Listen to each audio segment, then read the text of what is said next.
Ladies and gentlemen, the following podcast is set for one episode. Your host from Columbus, Ohio, is Michael Kirk. Welcome to the Outlaw Mudcast. Hello and welcome to the Outlaw Mudcast, your digital audio dirt sheet for all things Super Show. This is kind of a strange week because it doesn't feel like there's a big story this week. I might lead off talking about the big match card for July 5th, but there really has been no updates to that, other than I believe the Grump will get a second title shot. He's already in line for the Tornado tag. I believe he may get a shot at the Underworld, depending on what Kirk Polka decides going into the Deep South Championship match, where he's going to challenge Hold the Line Harry for the championship. Outside of that, there really is no update to that story. We will know more when I do next Sunday's show. Next Sunday will be July 4th. The day after that, July 5th, is when the big match card will take place. It will be, from what I understand, streamed live on Twitch with Jeffrey Fox and the general manager, John Calais, hosting. But that's all I really have as far as what's coming up July 5th goes. Lexicon. Lexicon had been announced by SRG Universe as a convention they were going to be at. That was going to be end of July, beginning of August, that weekend. SRG Universe will no longer be at Lexicon. From what I understand, it has to do with the Lexicon's COVID-19 policy, apparently. And this has been published on their own website, Lexicon's website. They're going to require all attendees to provide proof of vaccination. And I don't know all the implications of that as far as SRG Universe is concerned, but because of that type of thing, they will not be at Lexicon this year. MLW Draft. As I've reported on the show before, SRG Universe, Super Show the Game, is currently sponsoring the MLW Draft, MLW being Major League Wrestling. At this point, they have released 3 competitors in conjunction with this sponsorship. Alex Hammerstone, Jacob Fatu, and Davey Richards. The 4th looked like it was going to release this week. It's actually going to release at the end of the month. SRG Universe has announced that the 4th and final MLW character, at least as part of this MLW Draft sponsorship, is going to be released for 48 hours only. And at the end of that 48 hours, which will be July 1st, all of the MLW competitors will be pulled from the website. They will not be available for sale on the website. So, when that 4th and final competitor comes out, which I believe would be June 29th, so that's a week from Tuesday, maybe June 30th, depends on when they want to count, how they're counting July 1st. It sounds like July 1st is the last day, so that's the second 24 hours. So June 30th will be the first 24. We'll see. But look, June 29th, June 30th, for that last MLW competitor to come out, and then understand that it's only going to be available for a limited time, and then it's gone. Speaking of new signings, it was also announced that Danny Limelight, who is apparently a New York-based independent wrestler, has been signed to the Legendary Fighting Federation. I don't know anything about Danny Limelight. Apparently he has been featured on some AEW programming. Don't know if that's just Dark or if he's been on the main show, but that's the newest signing for people who are fans of him. Look forward to him coming out. And wrapping up with new competitors coming out, last week, the long-awaited New Japan Pro Wrestling box sets were mailed out to everyone who pre-ordered them. So most people now have the New Japan Pro Wrestling box sets in hand. I've seen quite a few people playing them, especially when I'm looking at the final standings from some of the past week's tournaments. And I know there are people who've been very excited to get them. If there's one disappointment, I would say it's in the 1 through 27 decks. For those of you who know, I know I've reported this in the past. The 1 through 27 in every box set was exactly the same. I understand why that happened. From what I understand, getting card approval from New Japan Pro Wrestling was very difficult, which is why I think they ultimately decided to have all the 1 through 27 cards the same, just because I think at this point, getting the set out rather than having additional delays was more important. This has already been delayed, I would say, about 5 months. And the set overall has been around 2 years in the making. So I understand them doing the same 1 through 27 deck. Same with dropping the tag team, the Tornado Tag Team competitor set. I think it was Gorillas of Destiny. I can never remember if it's Destiny or Destruction, but they had to drop that competitor set too. Sorry, I just don't know that. I'm not a big New Japan Pro Wrestling fan. I don't know a lot about the promotion. But that set's finally out, and as part of that set coming out, the Cheetah, Ian Chambers, is running an SRG1 Climax event. Free event. You're going to sign up through Ian Chambers. You're going to send him your competitor and your deck list. The only restriction is that all the competitors must be independent competitors. So, primarily competitors listed under the independent competitor section of supershowthegame.com. I believe TJ Marconi would be included in this.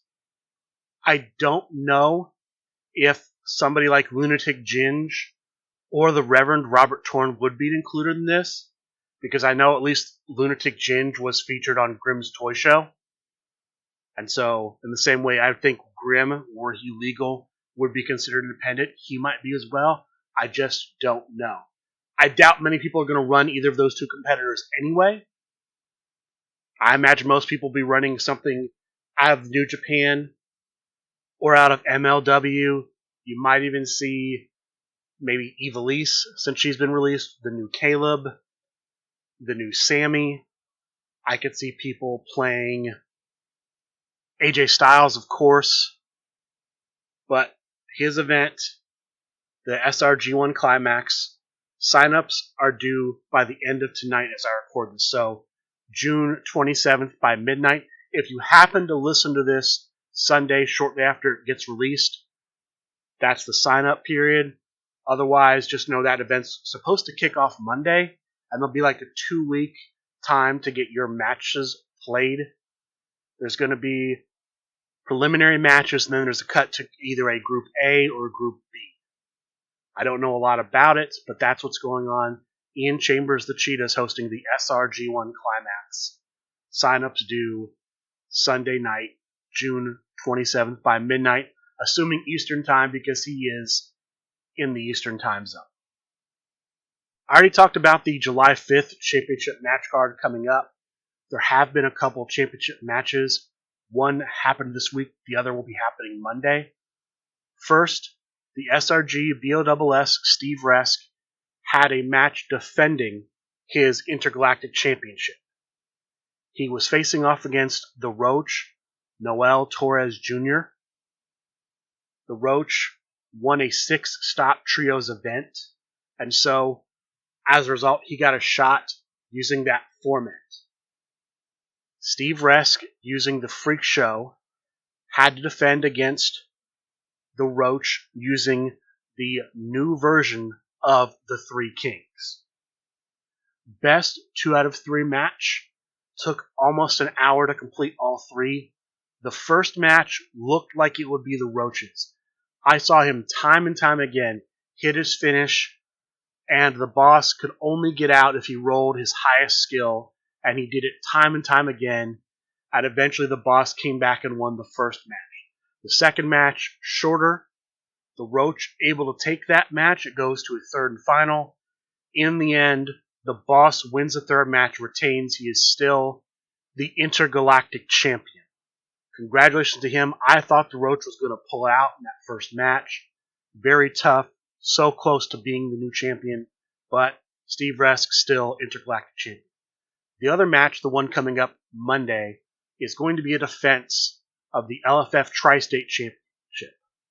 The current champion, Joseph Ritchie, is going to take on, from what I can see, it's going to be a triad match. It's going to be him taking on the Face, Mark Sylvia, and Loudmouth Leo Larynx. Very tough matchup. Triad is always difficult, especially since you know both men are going to be gunning for Joseph Ritchie. Will he be able to come away, successfully defend for a third time? We will see. As far as I know, it's a third time. He defended once at Highlander, once against Shady Jeff, and this will be the third defense. If I'm miscounting, I'm sorry, but from what I understand, this is his third potential defense. We will see. The last bit of news before I get into the tournament results from this past week is Wednesday night during Talk of the Universe, maybe slightly before, I'm not 100% sure, but the news broke that Melissa Coates, better known as Super Genie, the manager for Sabu, passed away. SRG Universe has decided that every entrance card featuring Super Genie that is sold, the proceeds will be donated to the family. So, if you have not yet gotten a Super Genie entrance card and you want to, know that your purchase will be donated to help the family, and understand that when this print run sells out, it may not be reprinted. And I almost forgot this, some convention news. Grand Con is going to be taking place Labor Day weekend. That's also the same weekend as Dragon Con. Because SRG Universe will be at Grand Con, they almost certainly will not be at Dragon Con. However, Jeremy Steigerwald and Jonathan Few will be running events, demos, and the like at Dragon Con that weekend. So, if you can't get out to Grand Con, but you still want to go to an SRG convention, you're in that area, look at Dragon Con taking place Labor Day weekend in Atlanta, Georgia. And with that, let's run down last week's tournaments. Sunday night, the top four in that pop-up, another Brian Waitford Schmidt pop-up, ended up being in fourth place with the relatively new competitor, Mr. C, Big Jim Bias. Third place, using the second version of Anthony Gangone, the one above all, Time Bomb Tim Creaser. The finalists were the judge Tim Riley using Shane Strickland and the current LFF World Heavyweight Champion John Polverino Press 1P using Unique. The winner, John P. with Unique. Congratulations to him. Next up, Monday night, Proving Ground. This was a Play Pure tournament. The top four here were in fourth place with El Superhombre, Brett Farias, Brett the Metalhead. In third place with Lorenzo Manicotti, and I'm not sure if it's the original or the newer Lorenzo Manicotti. I'm going to assume it's the newer Lorenzo. The Mad Custodian, Jacob Denmark. The finalists here were Ken Fouché with Theo the Greek Neo, and Bob Dunn with his own creation, Robert the Brain Dunn. The winner here, Bob Dunn. As a result of this match, Bob Dunn crosses the 15-point threshold. What is that? Let me talk a little bit about the Proving Ground, the idea behind the Proving Ground. The idea behind the Proving Ground tournaments is that you bring your sort of craziest out there kind of decks, competitors and whatnot, try them out, see how they work in a competitive setting. It's not designed to be a tournament format where people bring the S tier, A tier, best of the best competitors and play those week in and week out. And as part of the design to discourage that kind of play, there is a disincentive built in where whenever you win an event, you earn 3 points. If you take second or third in an event, you earn 1 point. Once you hit 15 points, you are no longer eligible to receive prizes for winning or placing in the tournament. Once you hit 15 points, you go first place in the next tournament, you go second or third. The prizing you'd normally get for being in the top 3 or for winning outright, you have to now pay that forward. You don't get to reap the benefits of winning over and over. How well that's working, I'm not sure. I'm not following the competitors use to see if that's working out the way they thought. But we now have someone who's at the threshold, and I know there are at least a couple people close behind with, I believe 11 is the next highest point total. But that is what's going on with the Proving Ground. We've had the first person, this week's winner, Bob Dunn, win enough matches to put him out of contention for prizing. Next week in the Proving Ground, the matches played will be done using the following formats. The matches will have countouts, they have disqualifications, the maximum hand size will be 10. You can only play one card per turn. So, rolling forearm, call to the crowd, strength in numbers aren't going to allow you to play multiple cards. Merlin von Berlin and his gimmick won't work. Theo the Greek Neo or the Mayor of Slamtown, Johnny Super Show, won't work either. The other thing is when they would draw 2 cards, they draw 1. Relatively straightforward. I don't know if this means that if you drew 3, you'd only draw 1, or if it's just in the case of 2. The post was not more specific than that. But that's what's going on next Monday, the 28th, with the Proving Ground. Thursday, Chibi's Thursday Night Fights. Group stage to a top cut. The quarterfinal round matches were all tables matches. The semifinal round matches were all steel cage matches. And the finals match, as well as the third place match, were played under the buddy building stipulation. In fourth place, the headband champion, Matt Nealon, using Kota Ibushi. In third place, using Okada, the Beast Michael Kerr. The finalists here were Dustin Garman, using the Devil's Reject, GPS, and Micah Swafford, using Alex Hammerstone. The winner here, Micah Swafford with Alex Hammerstone. Friday, Ian Chambers, who, as I mentioned earlier, is running the SRG1 Climax, ran a pop-up tournament. I don't have a lot of details on that tournament, but the top 3 in it ended up being in third place, using Tetsuya Naito, and I hope I pronounced that correctly, was the Cheetah himself, Ian Chambers. Second place, using the new version of the general manager, John Calais, Kylan Buchter, and the winner, using Big Bad Bobby D, Chris Pate. The final tournament from this past week, Saturday night, another tournament in the Trios series of tournaments, Trios de Loco. In fourth place, using the Beach Bums, South Bell. In third place, using Proving Ground, Matt Hass. The finalists here were Kylan Buchter, using the second version of the higher class, and Candyman Dan, using the League of Extraordinary Grapplers. While both finalists will move on to the eventual finals of this Trios series, the winner here, Candyman Dan, with the League of Extraordinary Grapplers. This means that Dan Hughes and Kylan Buchter will be joining Chris Pate, Justin Myers, Danny Thunder, and Bob Dunn in the final Trios event. There's one more Trios event before the final one, where again the top 2 in this event will join these other 6, form, I don't know if you want to call it an Elite 8 of Trios, but one more event to determine the last 2 people to make the 8 men that will battle it out for Trio supremacy. I believe the last event will be just a standard Trios tournament. There aren't going to be any stipulations. It'll just be Trios matches. And that's going to do it for the past tournaments from this week.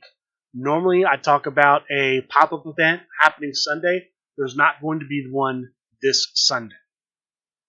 As far as events for next week, As of right now, on supershowthegame.com, nothing new has been posted. I did talk about the Proving Ground Monday. Look for something possibly Thursday, possibly this weekend. Again, I did talk about the SRG1 Climax. That should be kicking off. Again, sign up for that if you hear this and you have time and you want to play. It is free. There's no entrance fee for the SRG1 Climax. Proving Ground, probably $5 as always. Also, as always, Tuesday nights, we have the Dojo. Last Tuesday, they put box sets on sale. They said the box sets were going to be on sale for a limited time. Looking at supershowthegame.com right now, there are still 2 box sets on sale. The first Steel Cage deck is on sale for $28, and the Cosmic Crusader Neptune deck is on sale for $24. So if you haven't picked those up and you want to get them, those are on sale. Also, there's still the new MLW discount code out there to get a 2-player starter set for $10. I see that the El Superambe versus Snake Pit set is still in stock. Rainbow Girl versus Terror Skull is still in stock. And Black Lipstick versus Cryptocurrency is in stock. So if you want to get one of those 3 sets with that promo code, you can. And that is going to do it for this week's episode of the Outlaw Mudcast. Very short episode this week. But next week, with the big match card coming out, with the final MLW competitor revealed, I'm hoping to have a lot to talk about next week. Until then, I'd like to thank all of you for listening, and good day.